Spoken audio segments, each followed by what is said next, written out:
বিপদে মোরে রক্ষা করো, এ নহে মোর প্রার্থনা, বিপদে আমি না যেন করি ভয়। হ্যালো বন্ধুরা, কেমন আছো সবাই? আশা করছি তোমরা সবাই ভালো আছো, আর আমিও ভালো আছি। তো এই ভিডিওটা একটু আর্জেন্ট এই কারণেই বলছি, আর্জেন্ট আমার তরফ থেকে এই কারণেই বলছি, কারণ বিষয়টা আমার দৃষ্টিগোচর অনেক পরে হয়েছে, তো সেই কারণে আমার কাছে এটা আর্জেন্ট ভিডিও। আর আরও একটা কারণ আর্জেন্ট ভিডিও হওয়ার, আমি এই টাইমে যেই টাইমে আমার ফার্স্ট ভিডিওটা দিয়েছি 5টা নাগাদ না 5:30 নাগাদ, তো তারপরে আমি আর কোনো ভিডিও দিই না সচরাচর, যদি না কোনো আর্জেন্ট বিষয় থাকে। তো এটাও হচ্ছে সেরকমই একটা আর্জেন্ট বিষয়। সবার প্রথমে বলি, আমরা যারা ইউটিউবার, ঠিক আছে, সে কন্ট্রোভার্সি ক্রিয়েটার হোক, যেই জোনেই হোক না কেন, আমরা যখনই ক্যামেরা খুলে কোনো কথা বলি, অন্যের সম্পর্কে বলি বা নিজের সম্পর্কে বলি, সেটা কিন্তু সর্বোপরি কন্টেন্ট, ঠিক আছে? সেটা মানতে কারোর অসুবিধা হলে পরেও এটাই ধ্রুব সত্যি কথা, ঠিক আছে? আজকে আমি যেই বিষয়টা বলছি সেটা কিন্তু আমার মনের ফিলিংস, এবং সাথে ভিডিও যখন হয়ে যাচ্ছে তখনই কিন্তু সেটা কন্টেন্ট হয়ে যাচ্ছে, ঠিক আছে? তো এই বিষয়টা নিয়ে কোনো রকম কোনো দোলাচলতা আমার মনে নেই, আর যদি কারোর মনে থেকে থাকে আমি ক্লিয়ার করে দিলাম। তো বিষয়টা কি? বিষয়টা হলো যে আমাদেরই এক ভিউয়ার, আমার নেগেটিভ ভিউয়ার ছিল প্রথমে, পরবর্তীতে হয়তো পজিটিভ হয়েছিল, সেই কারণে আমাকে ফেসবুকে ফ্রেন্ড রিকোয়েস্টও পাঠিয়েছিল, আমি অ্যাকসেপ্টও করেছিলাম। তো সে হচ্ছে লিজা, বাংলাদেশ নিবাসী লিজা, যাকে কিনা আমরা বাচ্চার বাবার ভিডিওতে একদিনের জন্য দেখেছিলাম, যখন কিনা একটা পিকনিক হয়েছিল সেই সময় আমরা দেখেছিলাম। মেয়েটির বয়স খুব একটা বেশি না, বাট কত এক্স্যাক্ট সেটা আমি জানি না, বাট মেয়েটির বয়স বেশি না। খুবই দুঃখের একটা সংবাদ পেলাম যে মেয়েটির হাজব্যান্ড নাকি গতকালকে মারা গেছে, ঠিক আছে? তো এটা অবশ্যই ভীষণ পরিমাণে একটা শোক সংবাদ। তারপরে মেয়েটির যা পরিস্থিতির কথা শুনলাম, যে তার দুটো বাচ্চা, দুটোই ছোট বাচ্চা। অ্যাকচুয়ালি আমি নিউজটা পেয়েছি ইপু দিদির ভিডিও থেকে, ঠিক আছে? দেখলাম ইপু দিদি 30 মিনিট 40 মিনিটের নিচে তো কোনো ভিডিও দেয় না, এখানে 10 মিনিট কি বলেছে। আচ্ছা, তো আমি শুনলাম যে এরকম লিজার হাজব্যান্ড মারা গেছেন। তো অবশ্যই তার আত্মার শান্তি কামনা করি, ভগবানের কাছে প্রার্থনা করি উনি যেখানেই থাকুক না কেন ওনার আত্মার শান্তি যেন প্রদান করেন। যদিও বা আমি জানি না মৃত্যুর পরে কি হয়, কিন্তু যদি এই যে আত্মা নামক যে বিষয়টি সম্পর্কে আমরা অবগত, তো আমরা শুনেছি যে মৃত্যুর পরেও নাকি আত্মা জীবিত থাকে, ঠিক আছে? সব কিছু অনুভব করতে পারে, দেখতে পায়, আমরা বুঝতে পারি না। তো সেখানে এই যে আমরা আন্তরিকভাবে কামনা করছি যেন ওনার আত্মার শান্তি হয়, কিন্তু যে কিনা তার ভরা সংসার একটা ছেড়ে চলে গেছেন অকালে, সত্যিই কি উনি ভালো থাকবেন? শুনতে খারাপ লাগলেও এটাই কিন্তু বাস্তব সত্যি কথা। যদি আত্মার উপস্থিতি বলে কিছু থাকে তো ঠিক আছে, তারপরেও অবশ্যই এটা কাম্য যেন ওনার আত্মার শান্তি হয়, উনি যেখানেই থাকবেন উনি যেন ভালো থাকেন, এটাই বলবো। আর প্রথমে গানটা এই কারণেই করলাম যে আমাদের জীবন কখন কোন পরিস্থিতিতে ফেলে দেয় আমরা কেউ জানি না। আনএক্সপেক্টেডলি আমরা কোন সিচুয়েশনে কখন পড়ে যাব কেউ বলতে পারি না, ঠিক আছে? তো সেই কারণের জন্য আমরা প্রত্যেকটা মুহূর্তে যাতে ভালো ভাবতে পারি, ভালো করতে পারি, নিজেরও ভালো করতে পারি, অন্যেরও ভালো করতে পারি, অন্যের ভালো করতে পারি বা না পারি, অন্যের ক্ষতি যেন না করি, অন্যকে নিয়ে যেন এমন কিছু না বলি যেটা তার কাছে মানে মানে কি বলে ওটাকে, ক্ষতি করার সমানই হয়ে যায়, ঠিক আছে? তো হ্যাঁ, আমরা নিজেদেরকে বোঝাই, কিছু সময় আমাদের মনে থাকে, কিছু সময় আমরা দিশবিশ হারিয়ে অনেক কিছু বলে ফেলি, তো সেটাও লিখিত থাকে, সেটা সব কিছু লিখিত থাকে। তো যাই হোক, ভগবানের কাছে এটাও প্রার্থনা করব যাতে লিজা মানসিক শক্তি পায়, তার দুটো বাচ্চাকে নিয়ে যাতে নিরাপত্তায় থাকতে পারে, ভালো থাকতে পারে, সেটাও ভগবানের কাছে প্রার্থনা করব। এত দূরে থেকে এটুকুই আমরা করতে পারি। তো এই বিষয়টা তো গেল। আজকে জাস্ট দিদির লাইভ দেখছিলাম, যখন বলছিল না যে একজনের জন্য কবর খুললে পরে ভগবান আমার জন্য কবর খুলে রাখবে, আমি না বিশ্বাস করো বুঝতে পারিনি যে কি উদ্দেশ্যে এই কথাটা বলেছে, কাকে উদ্দেশ্য করে বলেছে আমি বুঝতেই পারিনি। কারণ আমি শুনছিলাম কেউ একজন মারা গেছে, বুঝতে পারছিলাম যে কেউ একজন গত হয়েছে, সেটা নিয়েই জাস্ট দিদি বলছে, কিন্তু এক্স্যাক্ট কে নাম উল্লেখ করেনি, সেই কারণে আমি বুঝতেও পারিনি। পরবর্তীতে আমি বুঝতে পারলাম। তো সেটা জানার পরে আমি শুধু অবাক হয়ে ভাবছিলাম যে একটা মানুষ পরলোক গমন করেছে, তাকে নিয়েও এমন একজন এই কথাগুলো বলছে। অ্যাকচুয়ালি ভালো মনের মানুষ হলে না এই ধরনের কথা কেউ বলতে পারে না। এই যে আজকে আমার যে নিঃসন্তানতা যে একটা ভোগ করছি আমি, সেটাকেও এই ওয়াইটির বাজারে কম লোকে বলেনি যে পাপের ফল, পাপের ফল। প্রচুর ভিউয়ার্স বলেছে, ঠিক আছে, সাথে প্রচুর ক্রিয়েটাররাও বলেছে পাপের ফল।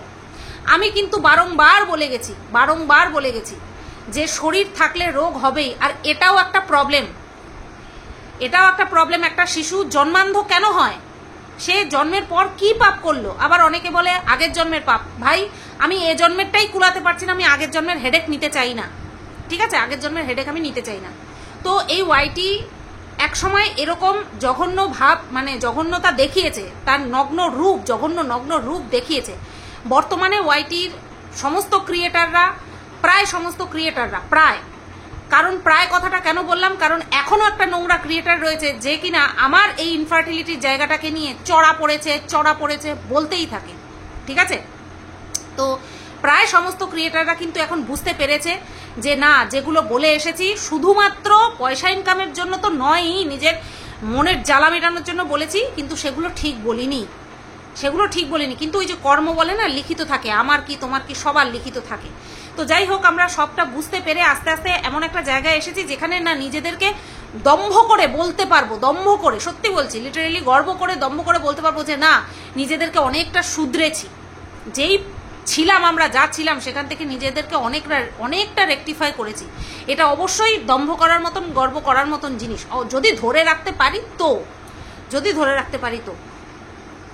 সিচুয়েশন এমন হয়ে যায় না, মানে একটা মানুষকে যদি দিনের পর দিন পোক করতে থাকে, তখন সে অটোমেটিক্যালি সবকিছু ভুলে যায়। তো যে পোক করছে তাকে কন্ট্রোল করতে হবে। তো যাই হোক, এবার জাজ দিদি এই কথাটা বলেছে যে কর্মের ফল পেয়েছে। অ্যাকচুয়ালি ওই লাইনগুলোর মানেই ছিল যে কৃতকর্মের ফল পেয়েছে। বেশ কিছুদিন আগেই জাজ দিদির হাজবেন্ড যখন হসপিটালাইজ ছিল, ওনার কি যেন বলে, লাংসে প্রবলেম, তাই তো শুনেছিস, মানে শ্বাসকষ্টের রুগী উনি এমনিতেই। তারপরেও জাজ দিদির মুখেই শুনেছি যে উনি মদ্যপ, মাতাল। কথাটা কেন বললাম? মদ্যপ মানে তো তোমরা জানোই যে মদ পান করে তাকে মদ্যপ বলা হয়। মাতাল কথাটা কেন বললাম? মদ খেয়ে মাতলামো করে বলেই তার জন্য বললাম। কারণ জাজ দিদি নিজের মুখে বলেছে যে তার হাজবেন্ড মদ খেয়ে দিশ বিষ থাকে না, উল্টোপাল্টা কথা বলে, ঠিক আছে, এমন কথা বলে কান থেকে রক্ত বেরিয়ে যাবে এরকম, তাহলে সে মাতলামি করে। যে মদমাতাল লোকটার জন্য এত মানুষ প্রার্থনা করলো, শত্রু বন্ধু নির্বিশেষে সবাই প্রার্থনা করেছে সমস্ত কিছু ভুলে গিয়ে, তারপরে প্রচুর ভিউয়ার্স নিজেদের শারীরিক অসুস্থতাকে সাইডে রেখে এই জাজ দিদির হাজবেন্ডকে দেখতে এসেছে, প্রচুর মানুষ টাকা পয়সা দিয়ে হেল্প করেছে, আজকে তার মুখে এইরকম কথা মানা যায়? আমার মনে হয় কি বলতো, পরিষ্কার কথা, আমার মনে হয় জাস্ট দিদি এক চুলো পরোয়া করে না তার হাজবেন্ডকে নিয়ে পরোয়া করে না যে তার হাজবেন্ডের কি হলো বা না হলো। কেন বলছি এই কথা সেটাও তোমাদেরকে বুঝিয়ে বলছি। জাস্ট দিদি পরোয়া করে না তার ছেলে মেয়েগুলোর কিছু হবে কিনা সেটার পরোয়া করে না। কারণ আমরা ভয় পাই, অবশ্যই আমরা ভয় পাই। আমাদের জুবান থেকে যদি একটা কিছু বেরিয়ে যায় না, সেটার জন্য আমরা আফসোস করি, বলে ফেললাম এর জন্য আমার কি কোনো ক্ষতি হবে না তো। জাস্ট দিদির এই অনুতাপ বোধটা নেই। আজকে দুদিন আগে হাউমাউ করে কাঁদছিল নিজের স্বামীর জন্য, নিজের স্বামীর সুস্থতা কামনা করে গুগল পের নাম্বারটা পর্যন্ত দিয়ে দিয়েছে, ঠিক আছে। আর আজকে সেই বলছে যে যা হয়েছে কৃতকর্মের ফল। তাহলে এরকম কৃতকর্মের ফল যদি মানুষে পেতে থাকে না, ভগবান যদি দিতে থাকে, তাহলে ধূলিসাৎ হয়ে যাবে, ধ্বংস হয়ে যাবে পৃথিবী, মানুষের চিহ্ন থাকবে না, নিশ্চিহ্ন হয়ে যাবে। পরমাত্মা ধর্মাত্মা কয়টা আছে, কয়জন আছে? কথা একটাই, যে যতটুকু আয়ু নিয়ে এসেছে সে ততটুকুই থাকবে, তার একদিন আগেও যাবে না, একদিন পরেও যাবে না। এইবার বিষয়টা হচ্ছে, কেউ যদি ভালো কাজ করে তাহলে সে নির্বিঘ্নে চলে যাবে, নিজে কষ্ট পাবে না, অন্য কেউ কষ্ট দেবে না, ঠিক আছে। কিন্তু তাও যদি অকাল মৃত্যু ঘটে, সেটা অবশ্যই যে যায় তার কাছেও কষ্টের, যারা রয়ে যায় তাদের কাছেও কষ্টের। এবার অনেকে আছে নির্দিষ্ট তার আয়ুটা শেষ করার আগের থেকে অনেক আগের থেকে ভোগে, বিছানায় শয্যাশায়ী হয়ে যায়, ভোগে, পরিবার পরিজনরাও ভোগে, তারা অন্তরালেই হয়তো চায়, অন্তরালেই হয়তো কামনা করে যে এত কষ্ট পাচ্ছে লোকটা, এত কষ্ট পাচ্ছে, এই তারপরে কিন্তু আর কিছু বলে না। ঠিক আছে, প্রচুর আছে যে এরকম ভুগছে, আরে এত ভোগার থেকে চলে যাওয়া ভালো, এরকমটা কিন্তু বলে। তো এই যে ভুগছে সে তার জীবনে কি কি করেছে সেটাও মাথায় রাখতে হবে। ঠিক আছে, তো যাই হোক, আজকে জাজ দিদি কথাটা বলেছে কেন আমি তো বুঝলাম না, যে কতখানি ডেসপারেট হলে পরে মানুষ এই টাইপের একটা কথা বলতে পারে। দুদিন আগেই তার জন্য সবাই প্রার্থনা করছিল, আর এসে বলছিল তোমরা ভগবান, তোমাদের জন্যই আমার হাজবেন্ড সুস্থ হয়ে ফিরে আসতে পেরেছে।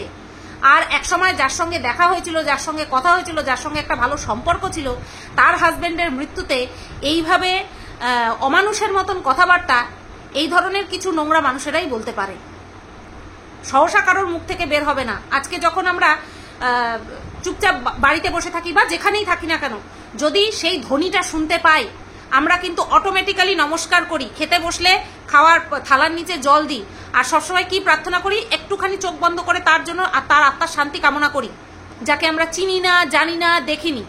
আর এখানে যাকে আমরা দেখেছি, যাকে আমরা চিনি ভিউয়ার হিসাবে, তার হাজবেন্ড মারা গেছে, তার আজকে এই পরিস্থিতি, তার সম্পর্কে এরকম কথা কি করে বের হয়, কি করে বের হয়?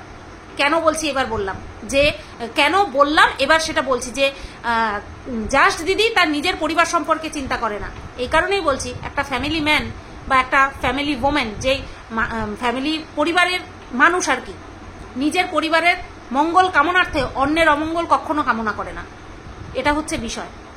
আর জাস্ট দিদি তো যে মারা গেছে তাকে নিয়ে এই সমস্ত কথা বলতে ছাড়লো না, তাহলে তার পরিবার থাকলো কি গেল, তার পরিবারের মঙ্গল হলো না অমঙ্গল হলো, জাস্ট দিদি ধারই ধারে না, বুঝতে পেরেছো? ওই সিঁথির সিঁদুর করে চিৎকার করলেই হয় না, না নিজের হাতে রান্না করে খাওয়ায়, না নিজে যত্ন করে, না কিছু। ওই মেয়ে রান্না করছে, মেয়ে রাঁধুনি আসেনি, রান্নার লোক আসেনি, মেয়ে রান্না করছে, ফোন করছে, লাউ চিংড়ি রান্না করছে, মাকে জিজ্ঞাসা করছে, আর মা ফোন খুলে লাইভ করছে। এ হচ্ছে এত প্রতিভক্ত পত্নী, বুঝতে পেরেছো?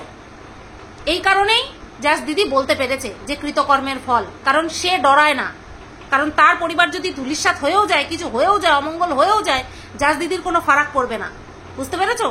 এই কারণের জন্যই সে বলেছে। সর্বশেষে এই কথাটাই বলি, যে লিজাকে যেন ভগবান মানসিক শক্তি প্রদান করে, অসীম শক্তি প্রদান করে, যাতে করে এই শোকটা কাটিয়ে উঠে সে নর্মাল জীবনে দুটো বাচ্চাকে নিয়ে সুখে শান্তিতে থাকতে পারে। এই বলে ভিডিওটা শেষ করলাম। সবাই তোমরা ভালো থেকো, সুস্থ থেকো, টাটা, গুড নাইট।